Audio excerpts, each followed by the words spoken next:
topics on boundaries and co-parenting and, stuff like that. Yeah. I think they're important. We don't really have issues or problems. Like, our schedule's set up when you have him and when Manny has him. And so that's smooth. Like, there's yes. And I will tell you, like, step parents are important. Yeah. A lot of people just kind of brush them off to the side, but I grew up with a step parent, so I know, and they're an extra pair of hands.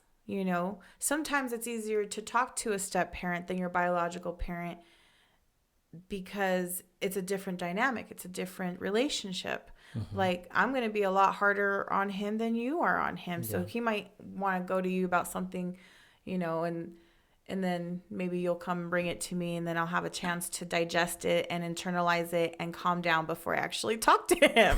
You know what I mean? And that's okay. Yeah. But that's like step parents play an important role because they're the extra eyes, extra hands.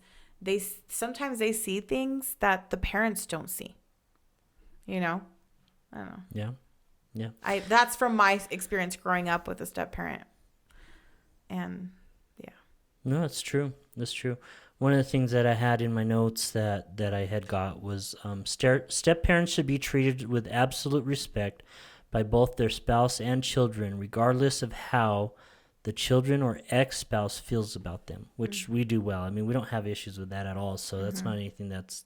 But what about those relationships that have exes, right, that they don't get toxic along. Exes, toxic ones that they don't get along, the ones that fight over the kids, and nope, I'm not going to give them to you this week because of X, Y, and Z, right? Mm-hmm. Like, no, you did this. Oh, nope, you didn't pay me child support. You don't get to see your kid. Stuff like that. What about those kind?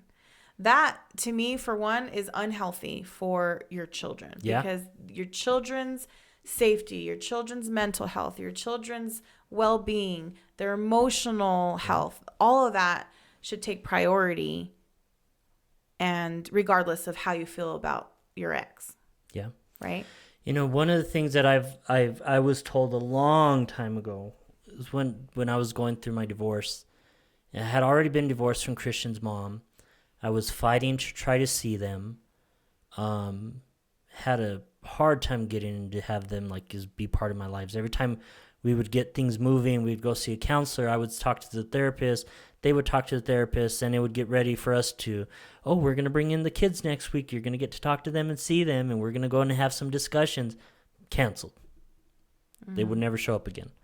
And then we go back to court months later, start the process all over again, go with a new therapist, go to visit, go to visit, go to visit, go to visit. Oh, you're going to write a letter. We're going to give this letter to them the next day. Canceled.